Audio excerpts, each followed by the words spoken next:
I did it, YouTube. I beat Cobi at their own game. I took the E-100 they presented us, and I made it better in almost every way.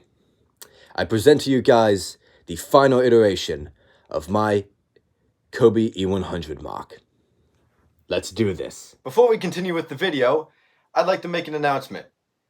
I want to personally thank all of you guys who've stuck with me throughout, well, my journey.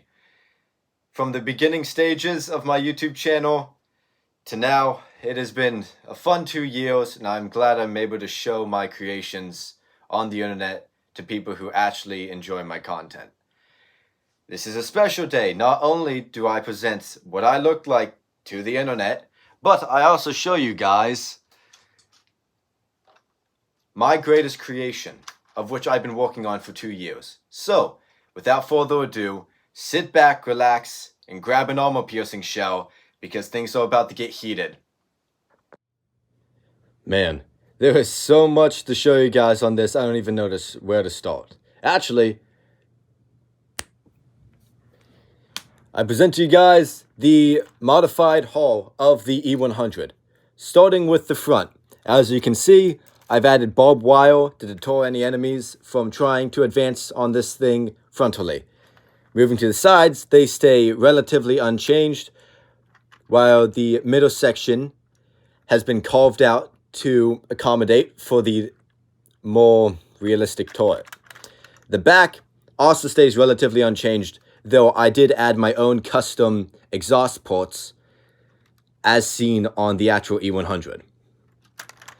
As for the interior, the crew compartment was modified to fit minifigs, for I rather use those than Cobi minifigs. The engine stayed completely untouched because, Cobi did a great job on this, so I didn't really need to modify much. Now, for the part you guys have all been waiting for. Let's go to the turret. The turret you see before you is completely different than the original design that I had.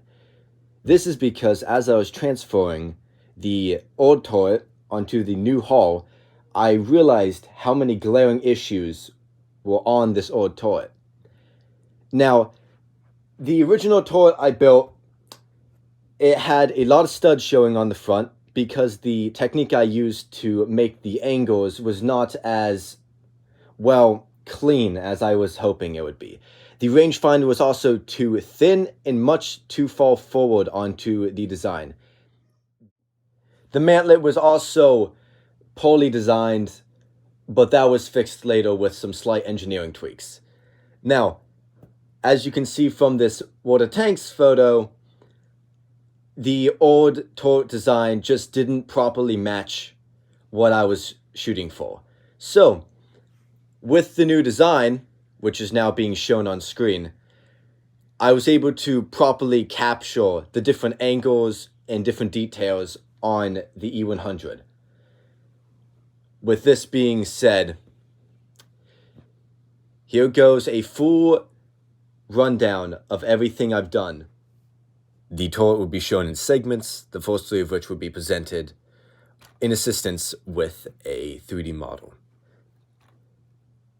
On the front of the turret, I utilized the technique from the Cobi mouse to get a beautiful angle that lines up perfectly with that on the water tanks model.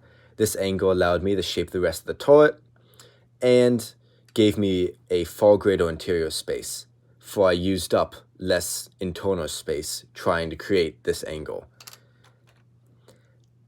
The angle was captured by using 2 different sizes of slant pieces and came together quite nicely, though I will admit it was quite difficult at the beginning. The mantlet itself is relatively accurate, although, as you can see, the entire mantlet does not move with the gun, for it posed too much of a challenge to try to make that work. But if anybody has suggestions on how to make this work, I would love to hear them, because it pains me to not see that in its fullest. The gun itself is detailed. As I mentioned in the last video I posted, I was trying to decide whether I would use the thicker barrel of my old E-100 or the new slimmer barrel. As you can see here, I decided to go with the slimmer barrel because it actually fits the tank much better than the thicker solid barrel. The 75 is also shortened, which is more accurate to the model. The front optic is rendered in, and the rangefinders were fixed to be slimmer while longer to better capture that look.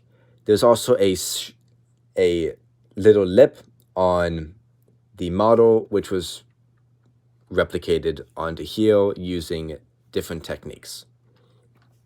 As for the side of the turret, it's relatively simple, but some things to note are the slant downward from an angle to a flat position replicated on here using this, as well as the back coming up a bit to make way for that engine deck, also being shown on here with the slight deviation of the angle. One thing I forgot to note on the front is that there is a small indent on the front of the turret on both sides to allow the turret to turn across and over the front hatches. This was replicated onto my turret version, although not as precise as the video game model. Some minor detailing on the sides consists of a ladder with a gun strapped onto it, some different tools, boxes, and track links on both sides of the turret. For the back, it's relatively simple. The slanting goes downward and then bites off at the back to allow for the turret to move over the engine deck back here. And most of the detailing on the back of the turret is covered up by accessories like the supports for the platform, as well as a spare road wheel and an extra fuel barrel. Now, the roof is where I really had some fun. I was inspired a lot by the 3D skin for the E-100 on water tanks, and in that, decided to mount a 20mm Flak 38, which I tried to make as accurate as possible using wheel parts to give it that roundness that you see in actual images, as well as having the driver's seat be detailed with the optic and different cranks. Now, other than that, we have a MG34, sandbags to protect the crew. As I said in the last video, I changed out the hatches to be more simple because it just works better for me that way.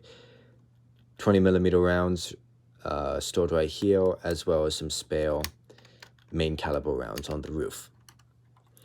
I got the rest of the details pretty well placed, with the rangefinder being just far enough back, as well as the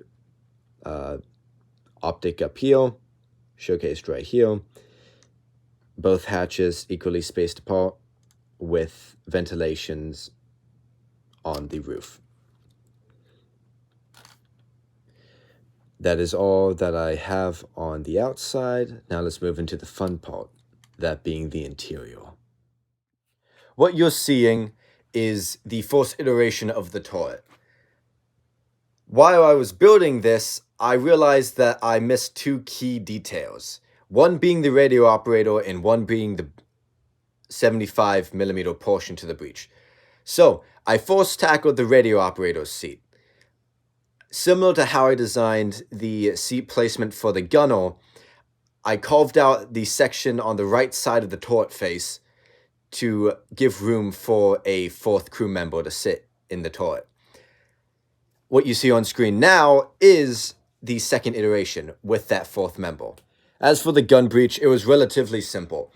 I just had to give the gun enough space on the inside to be able to mount the larger breech system with both the 150 and the 75.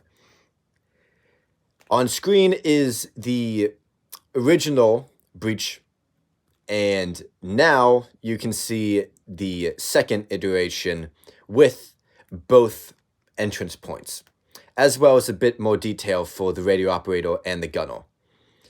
Everything came together quite nicely, and all 4 members sit comfortably in the tank. I will now showcase all the different features inside the interior. First off, the breech moves with the gun. There is the seat for the gunner with both of his wheels to traverse both the turret and the gun, as well as a firing level. Commander sits here. The flooring is plated to give it a cleaner effect on the back. 12 shells, 6 on each side, with a MP40 on the back for self-defense. 4 75mm rounds stored on the side. Loader stands right here, and here's the radio operator with all of his little gadgets and gizmos. This is probably the best interior I have ever designed, and I'm really happy with how it came together. Congratulations, you have now made it to the end of the video. Thank you to everybody who watched the evolution of this E-100 from the brick torter the designs to the mechanized brick designs. This has been a very fun project. I'm sad that it's over, but it gave me a lot of experience in how to design German super heavy tanks, and I look forward to building my next one, hopefully from scratch. If you enjoyed the video, please leave a like, and if you have any thoughts on the design or what I should build next, please leave a comment. Auf Wiedersehen!